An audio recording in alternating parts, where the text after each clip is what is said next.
Okay, this is part 2 of the A Practical Book for Practical People from 1896. This is a real 120-year-old book right here, and I like it. It's actually got some really nice engraving if you're able to look at it up close, and it's kind of hard to show on a web camera. But anyway, I think I left off with Mr. J.K. Upton, I believe, back on page. I'm just going to go to the table of contents, actually.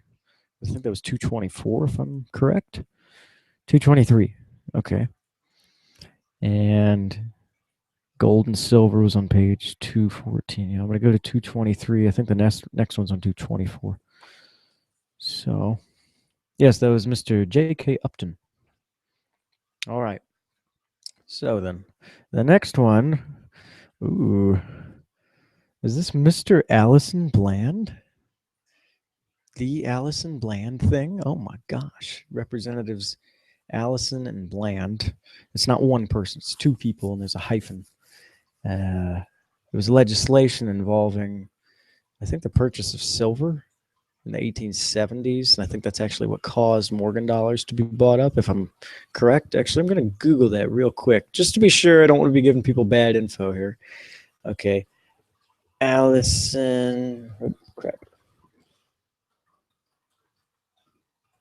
Land.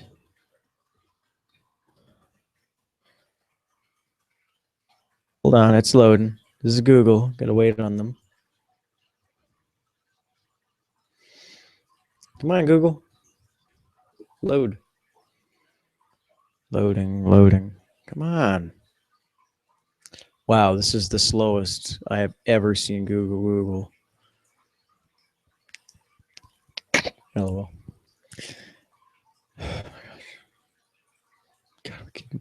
It's still loading. This is some nonsense. Okay, actually, I'm gonna just Google. His name is R.P. Bland.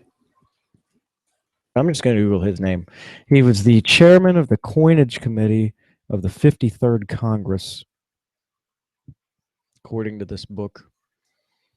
But I think he's of some relation. He might be the man involved. I can't get Google to load. What is this? Can't even Google something? This is nonsense. This really is. This is not reasonable. Can't even get Google. Oh, there, finally. Okay.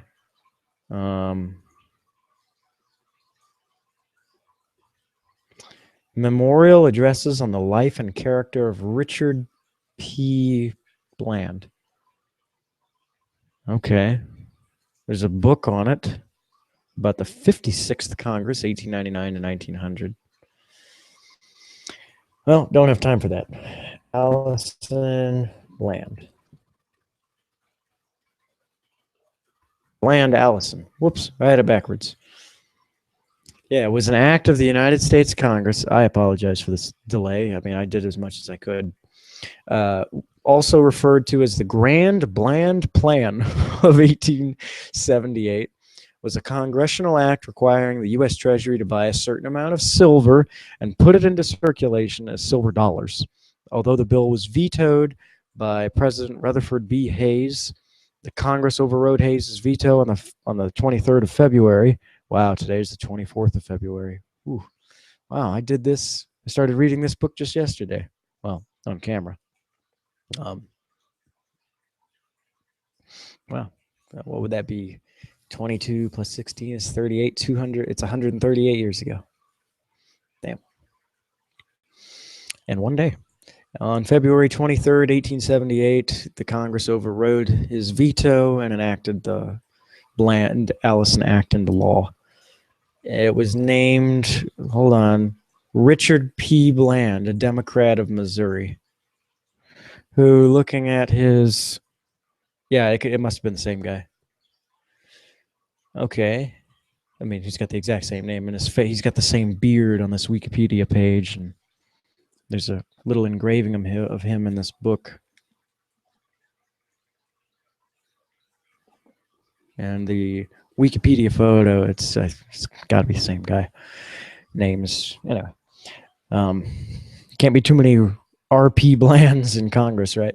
So I'm going to look at the Wikipedia page before I even read from the book.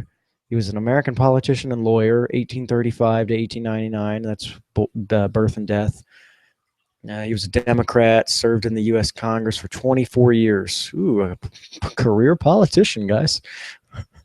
Representing Missouri's 5th, 8th, and 11th congressional districts. He was nicknamed, oh, this is this guy. Oh, I knew I heard this guy's name somewhere. He was nicknamed Silver Dick. Richard is a, Dick is another word for silver, but I think this is obviously just some kind of a below the belt joke. Nicknamed Silver Dick for his efforts to promote a United States return to bimetallism and an advocate of the free silver movement, Bland is best known for the Bland-Allison Act. The act required the Treasury to buy a certain amount of silver and put it in circulation as silver dollars. Bland was a presidential candidate in 1896, seeking the Democratic presidential nomination, but lost to William Jennings Bryan. To the 1896 Democratic National Convention. Wow. William Jennings Bryan, everybody. That guy pops up a lot in history. The biggest name for a man who accomplished nothing. Well, he sort of did something. Just because a person didn't put something into law doesn't mean they didn't create a movement. All right. So, coupled with Senator William B. Allison, I'm back on the Bland-Allison Act page now from R.P. Bland's personal wiki page. $2 to $4 million in silver each month from Western mines had to be purchased by the Treasury every month under the act.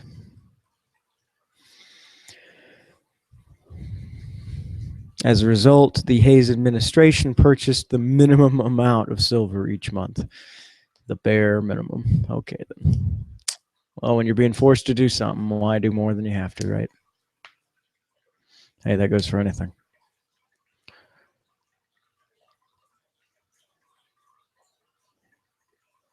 Congress removed the usage of silver dollar from the list of authorized coins under the Coinage Act of 1873, referred to by opponents as the crime of 73. Though the Bland-Allison Act of 1878 directed the Treasury to purchase silver from the best Western mines, President Grover Cleveland repealed the act in 1893. And I think this might have something to do with why the 1893 S Morgan dollar is rare. Oh man, that's an expensive coin. I think the 1894 and 5 are also fairly rare. So yeah, this has a big thing to do with it. That and the Panic of 1893. There was a recession. Anyway, advocates of free silver included owners of silver mines in the West. So, in other words, lobbying. They believed an inclusion of silver. Farmers believed an inclusion of silver would increase crop prices. Debtors believed it would alleviate their debts. Oh, so it's just like modern times, and how if you pay a mortgage over 30 years, the people who issue mortgages are basically hoping that the payment of the mortgage at least outpaces inflation. All right. Although the free silver movement ended, the debate of inflation and monetary policy continues to this day. Yes, it does. Yes, it does, Wikipedia. Okay. Now, they have a section on the Coinage Act of 1873 here on Wikipedia. I don't think it's worth reading.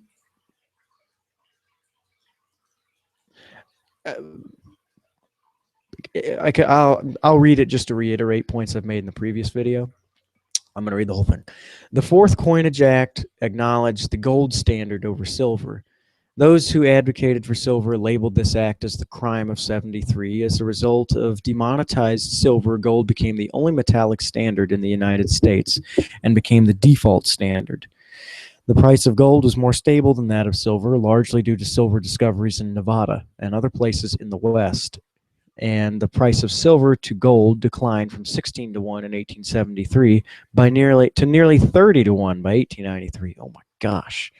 The term limping bimetallism describes this problem. The U.S. government finally ceded to pressure from Western mining states, and the Bland-Allison Act went into effect in 1878, which was replaced by the Sherman Silver Purchase Act of 1890. The law was replaced in 1890 by the similar Sherman Silver Purchase Act, which in turn, wait, what? Somebody did bad editing here. They basically just repeated themselves. Which was in turn repealed by Congress in 1893. These were two instances where the United States, man, another typo, where the United States attempted to establish bimetallic standards in the long run. Man, whatever. Anyway, bad typos. Who wrote this page? Man, this is what you get when your encyclopedia costs you nothing. It's true. Hey, I still like Wiki. I'm not going to hate on them for that. But anyway, time to read Mr. Bland's. It's called The Silver Question by R.P. Bland. To begin, facts relating to the discussion of the silver question have accumulated rapidly in the past 18 months.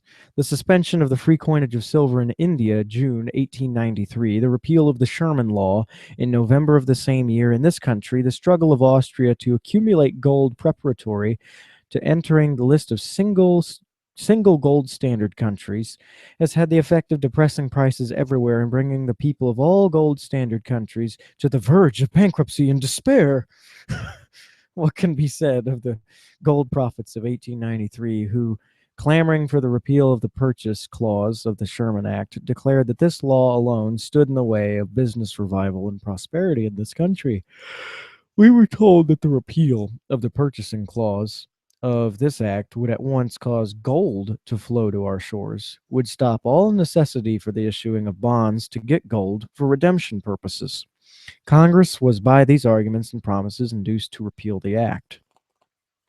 The president refused to sign the seigniorage, wow, SEIGNIORAGE bill for the same reasons. Yet in a few months after the repeal of the Sherman Act, we issued 50 millions of bonds to replenish the gold reserve, and in a short time after the veto of seigniorage bill, 50 millions more bonds were issued for the purchase of gold.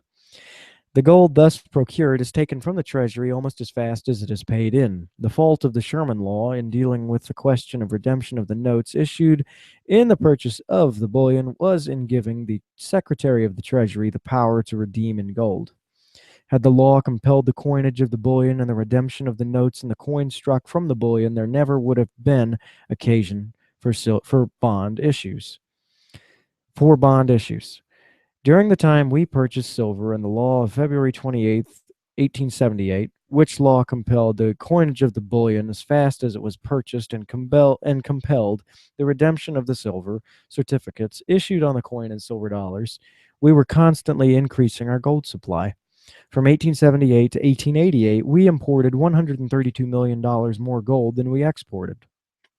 In 1890, the Sherman Law was passed, and after its passage, the Treasury notes issued in the purchase of the bullion were redeemed in gold instead of silver as under the old law. From that time, our export of gold greatly increased. The Sherman Law declared to the world that we proposed to redeem our currency in gold. This meant the single gold standard and gave the world notice that there was to be a war for gold, and hence other countries, in order to strengthen themselves, began bidding for gold. The repeal of the purchase clause only of the Sherman Law, leaving the gold redemption part in force, was regarded as a distinct blow at silver and an evident purpose on our part to strike down silver, a warning of a still greater demand for gold. This caused an immediate scramble for gold in India, Austria, and other countries. Thus it is that the single gold standard is daily driving gold up, and what is the same thing in meaning, prices down. The day of low prices, hard times, and general confiscation is upon us, and is here to stay until the people, by hard necessity, are made to realize that banknotes are not money. that nothing but legal tender is in the true sense money. Oh my God, this guy. Oh, and he even brought up confiscation a moment ago. That gold is the sole measure of values, and this measure of all values is itself constantly increasing by the action of the nations displacing silver as the co-equal of gold in measurement of values. Cut off one half of the money of ultimate redemption, and all products must shrink one half in money value. The remedy is plain. Restore the old bimetallic standard that existed for 80 years in our history. This standard made the silver dollar, as now coined in pure silver, the unit of account or value. There is no other mode of redress. Coin the silver and gold freely at our own mints. Let gold and silver certificates take the place of other form of money. The two coins will be a basis for our currency, and the supply will be ample for all business purposes. But we are told the two coins, gold and silver, would not circulate together. The answer is they now circulate side by side. Again, it is said this is so because we have limited the coinage of silver. It was claimed by Mr. Sherman when he was Secretary of the Treasury, when we had coined but 50 millions of silver dollars, that this amount was all the country could absorb at a parity with gold. Still, we coined silver until we now have 420 millions, all at par with gold. Why should those people who decry silver as cheap money now show a hasty determination to authorize an unlimited amount of bank paper intrinsically worth nothing? It's kind of easy to like this guy. Somewhat. I mean, I'll read the whole thing through before I really give my opinion. Is it because the plan of putting the control of the volume of money in the keeping of corporate wealth is more favorable to the masses of the people than to permit the people themselves, through the laws of nature and the demands of business and trade, to supply the volume of money by the use of the government mints? Must a government of the people, by the people, and for the people surrender its prerogative of issuing money to a monopoly? Surely, if the demand for money will be sufficient to float an unlimited amount of bank paper at par with gold, the same demand will keep at par all the silver that will come to us. The parity could be attended to by reducing the metal in the coin that goes to a premium or is hoarded. There need be no apprehension as to that. Silver has been depreciated as compared to gold by the disuse of silver as standard money, and the whole strain on ultimate redemption put on gold alone. The restoration of silver will bring gold down to its proper level without any change of ratio. The British Royal Commission of 1887, paragraphs 192-3-4 of its report, states the principle and historical fact of the Latin Union maintaining the parity of the two metals as follows. 192. These considerations seem to suggest the existence of some steadying influence in former periods which has now been removed and which has left the silver market subject to the free influence of causes, the full effect of which was previously kept in check.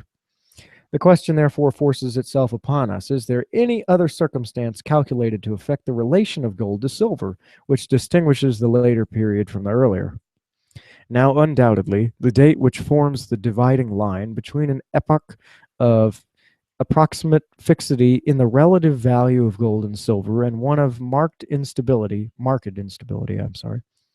is the year when the bimetallic system, which had previously been in force in the Latin Union, ceased to be in full operation, and we are irresistibly led to the conclusion that the operation of that system, established as it was in countries, the population and commerce of which were considerable, exerted a material influence upon the relative value of the two metals. So long as that system was in force, we think that notwithstanding the changes in production and use of the precious metals, it kept the market price of silver approximately steady at the ratio fixed by law between them, namely 15 and 1/2 to 1. When once the conclusion is arrived at this was the case, the circumstances on which we have dwelt as characterizing the period since 1873 appear amply sufficient to account for the fall in the price of silver, tending as they all do in that direction. And the fact that on any particular day the supply of silver and of council bills may be large, while the need for remittances is small, and vice versa, would explain the constant fluctuations in the price of silver, which have manifested themselves in recent years. 93. 193. Nor does it appear to us a priori unreasonable to suppose that the existence in the Latin Union of a bimetallic system with a ratio of 15 and 1/2 to 1 fixed between the two metals should have been capable of keeping the market price of silver steady at approximately that ratio. The view that it could only affect the market price to the extent to which there was a demand for it for currency purposes in the Latin Union, or to which it was actually taken to the mints of those countries, is, we think, fallacious. The fact that the owner of silver could, in the last resort, take it to those mints and have it converted into coin which would purchase commodities at the ratio of 15 and 1/2 of silver to 1 of gold, would, in our opinion, be likely to affect the price of silver in the market generally, whoever the purchaser and for whatever country it was destined. It would enable the seller to stand out for a price approximating to the legal ratio, and would tend to keep the market steady at about that point, 194. It has been urged that during the earlier of the two periods which we have been contrasting, the conditions which existed from time to time were favorable to the maintenance of the legal ratio, that the great influx of gold towards the middle of this century found France with a large stock of silver, and that this silver, owing to exceptional circumstances, had a ready outlet to India. But we do not think this affords an adequate solution of the problem without taking into account the existence of the bimetallic system. It may be true that the circumstances referred to were conditions which helped to make the bimetallic system operative, but as we have observed before, circumstances and conditions of a like nature have been more or less operative both before and since 1873, and yet the effect on the relative value of the two metals has been very different. The fact that France is practically the Latin Union is proof of the contention that this country is able to coin gold and silver free and at parity at our present ratio. Our wealth, commercial power, population, and territory are vastly greater than that of France or the Latin Union, and to be within the lines of conservatism, you might throw in England or Germany. Indeed, our power for development and use of money is probably greater than all Western Europe, yet we are asked to plead the Baby Act and beg other countries to assist us in restoring silver. We are again reminded that the free coinage of the Mexican dollar in Mexico does not place silver at par with gold. The answer is that Mexico is not a great commercial power, such as this country or France. Economies of scale, people. It was a country or countries of considerable commercial power that the British Royal Commission unanimously agreed could maintain the relative value of the two metals at a ratio of 15.5 to 1. Still, should Mexico cease to coin silver and attempt to adopt the gold standard, the fall in silver or the rise in gold would be augmented. Walter Bagehot, Bagehot, Bagehot, in his work Lombard Street, page 142, says, after a commercial crisis, 1866, for example, two things happen. First, we call in the debts which are owing to us in other countries, and we require these debts to be paid to us, not in commodities, but in money. Thus it is that Great Britain, a creditor nation, having tens of billions of money due her in foreign countries, more than 1/3 of it due from us, is enabled, when the pressure requires it, or for any purpose of her own, can drain us of all our gold at will. She will demand money in a pinch and not commodities. Both money and commodities have been demanded by her since the panic in Australia and the failure of Baring Brothers. The stress of hard times in Europe has caused, to a great extent, the flow of our gold there. The drain will go when the pressure comes. The effect of free coinage of silver would be to replenish our lost gold currency by the free use of silver, and thus prevents the European gold standard panics in hard times from reacting on us. Banknotes will not answer, for they are a mere credit currency and not money of redemption. When gold goes, this credit money must go with it. Must shrink or contract as the foundation for redemption is removed or narrowed. R.P. Bland. And that's it. That's the whole, that's his little silver question article. It was only about 8 pages long. Well, he had some interesting little quips to make about corporate power and Paper money ain't money. It's not legal tender.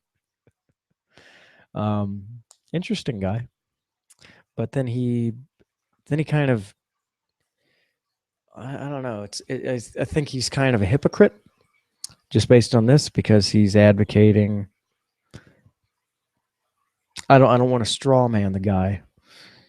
There was a lot to be said there, and he was quoting what other people were saying in that Latin Union section, the British Royal Commission of 1887, the paragraphs 192, 3, 4. And it seems as if, though, whenever somebody advocates a bimetallic standard on a national level, I tend to side with what J.K. Upton said, which is that people who try to make some legal determination as to what the ratio of two metals are, or even just any two products or commodities, and tries to fix it in law and say that you can't pay more or less than that, that's what it is, I think that kind of screws up natural market forces. You're interfering with a free market. And I think Mr. Bland here, by advocating on a national level, is essentially advocating manipulation. He's saying, he sounds like a politician, and he was a politician. He was in the Congress. I think, because if you remember, when I read the preface to this book was written for average people. It's a practical book for practical people. It was meant to go into the hands of the average person who could at least read. We had a pretty good literate rate. I mean, we have most people in this country can read, but 120 years ago, I don't think everybody could read. What was the literacy rate in 1896 in America? Or hell, not even just America, but wherever this book was sold. Where was this book sold? Indiana, Florida, New York, Nevada, California? Who knows? But I think that we all know politicians in modern times say things which the argument for why they say it sounds appealing, and they certainly do support it in their own heads, but they're saying they phrase things in such a way that it's more about what sounds appealing rather than, oh, there are going to be real problems with this, but in the overall it's better than the alternative. And that's kind of where I think this guy was.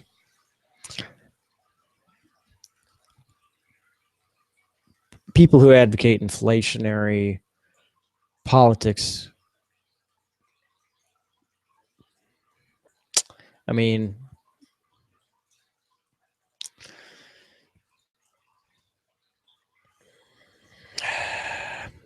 I'm looking at the Wikipedia page right now for this guy.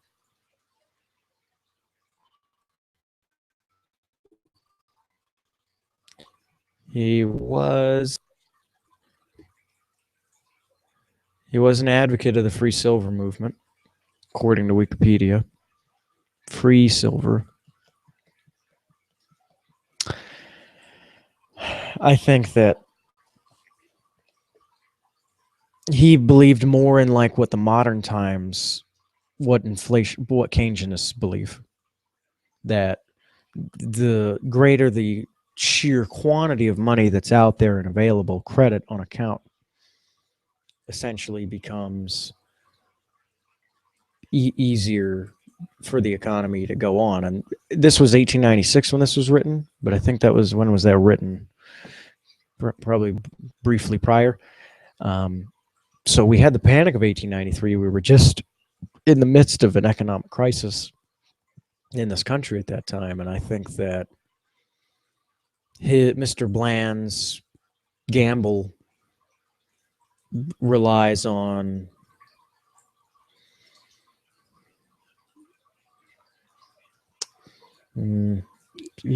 I think it's basically a form of Keynesianism, just to put it down real simple. I think that this is like an early proto-Keynesianism, in a sense, that he's not advocating. He openly said, no, I don't support the idea of paper money. That's what he said. He doesn't like the idea of just bank issued currency. I think this guy, he died June 15th, 1899, so it's hard to tell what he would have thought on the Federal Reserve, but I don't think he would have been a big fan of it.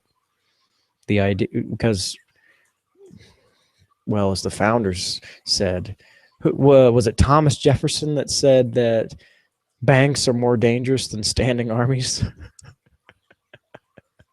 I think that Mr. Bland probably would have agreed, since the Democrat Party is, after all, Thomas Jefferson's party. Although in modern times, I don't know if I agree with that. But that'd be like the most abstract relation of all. But 1890s, yeah, there's certainly a closer relation to Jefferson. Probably not one for one, but much closer than the modern relation. Quite frankly, if you want to talk about the modern political parties, I would say that neither one of them is quite exactly the same as they used to be. But there are certain similarities to a degree. I think they're less than, I think they're minor. But anyway, I think that the Bland guy was a semi-proto-Keynesian in the sense that he advocated free silver. And but he believed that it would reach an equilibrium. But that's what I'm saying, is that's his faux argument. He put that on record, but I don't know if he really thought that. I think he just thought that in general silver would have benefited people more. He said, "Oh, more gold will flow into our country, more wealth." I think he was speaking metaphorically. A lot of people say that the Bible's filled with metaphors,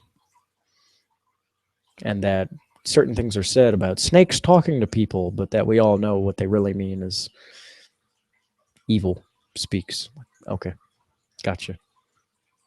I think Mr. Bland, maybe he literally just meant gold, but I think that you can't really measure wealth just in terms of a metal. That's absurd. Just like measuring wealth in dollars.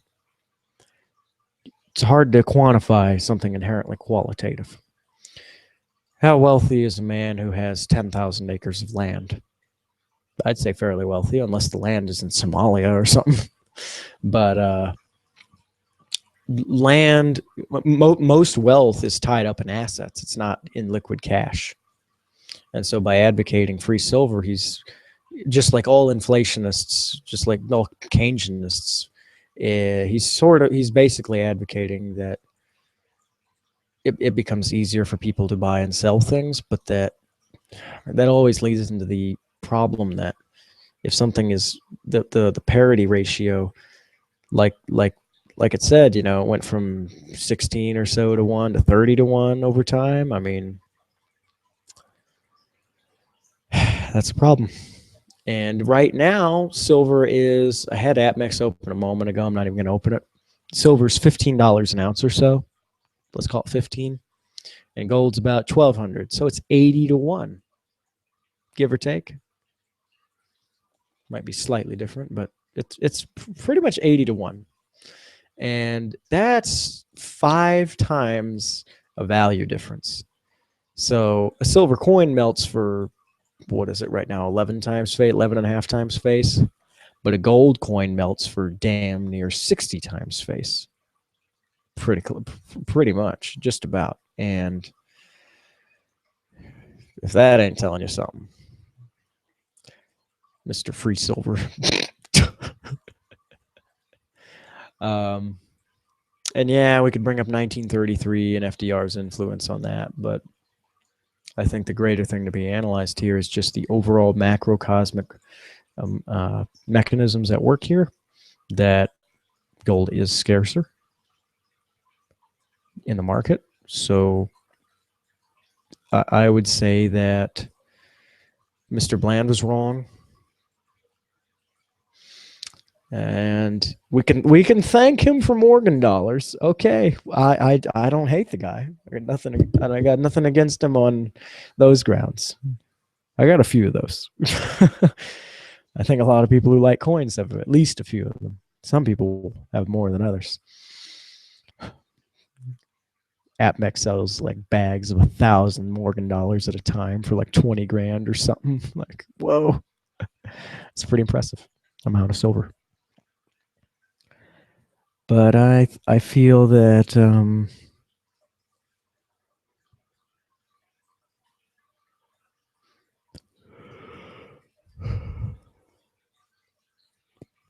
think Mr. Bland was on to something, and I think other people sort of took his arguments and basically morphed it into Keynesianism.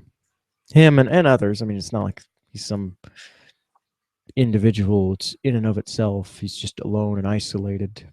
It's intrinsic. He's a part of a bigger picture, a bigger movement at that time, the populist movement. I mean, he fought against William Jennings Bryan, but ultimately Mr. Bryan got the nomination. Anyway, so that was the silver question, page 244. Now, there are other parts in here that are directly about the tariff legislation, the tariff question from a Democratic and a Republican standpoint, two different articles. And there's another one about commercial law and forms and sincerity. That's interesting. I'm going to take a look at what they're talking about with the tariff. Because the tariff comes down to whether or not you're an advocate of protectionism. And I think that's something interesting to consider.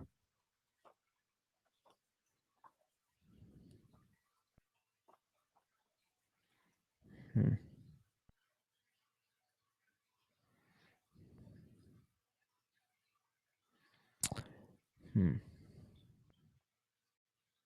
It's showing, I'm looking at charts of what a bushel of apples cost in 1780 to 1800. It was only 20 cents. But in 1850 to 60, it was about $1 in Massachusetts, the retail price. That's interesting. Bushel of apples for $1.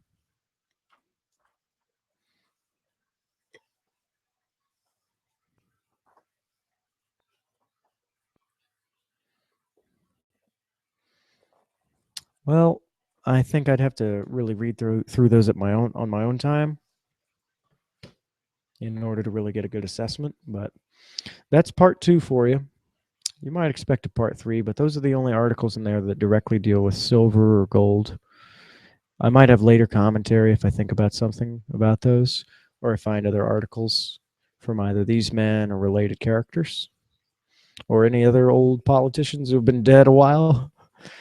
But it's always fun to see what people thought about what would make a good monetary policy I would say, World War One.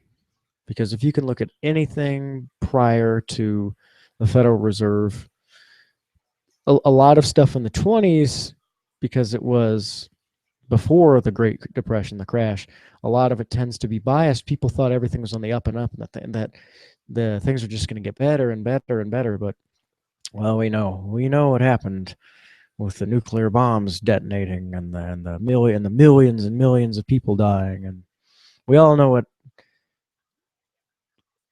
the gears of a depression in Germany and in America, what they did to those countries, our country.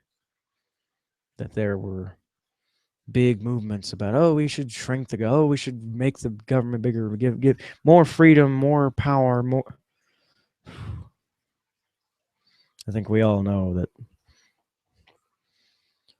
some countries paid the price, like Germany. But to look at the causes of what those crashes were, I mean, in 1919, let's look at Germany here. Let's back away from this book. Let's just talk about the general picture here of inflationary politics at all. As Mr. Bland was advocating, Mr. Free Silver. In 1919, a Deutschmark, a German banknote relative to the American dollar, was 4.2 to 1, I believe. And 4 years later, in 1923, it was 4.2 trillion Deutschmarks to 1. Trillion with a T. And if that don't tell you something, the German banks were printing huge amounts of money. and that more than they could ever redeem in gold or silver. Oh God, far beyond. People, the paper was worth more than the money, and people were using it as wallpaper. There's photos of that on the internet. If you think I'm kidding, look it up. German Deutschmark wallpaper. So, but the Germans had a thing called the gold mark, I think, at the beginning of World War I, but then they changed the name of it slightly.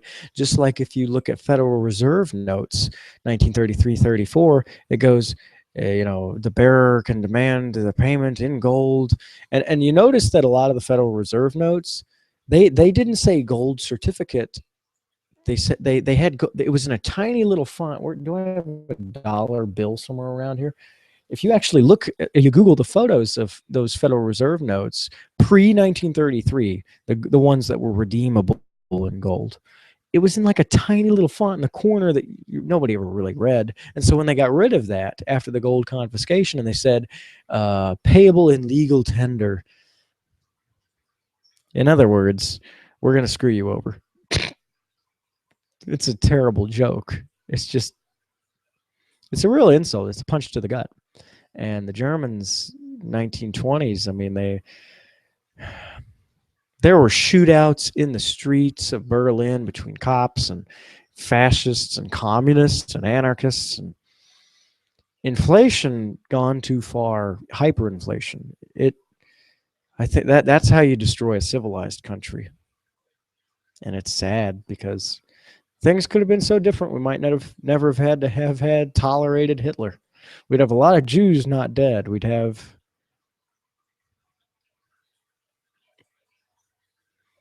I don't know, things could have been different. A lot of lives could have been saved if there hadn't have been so much economic turmoil. Anyway, but we should have learned from the Germans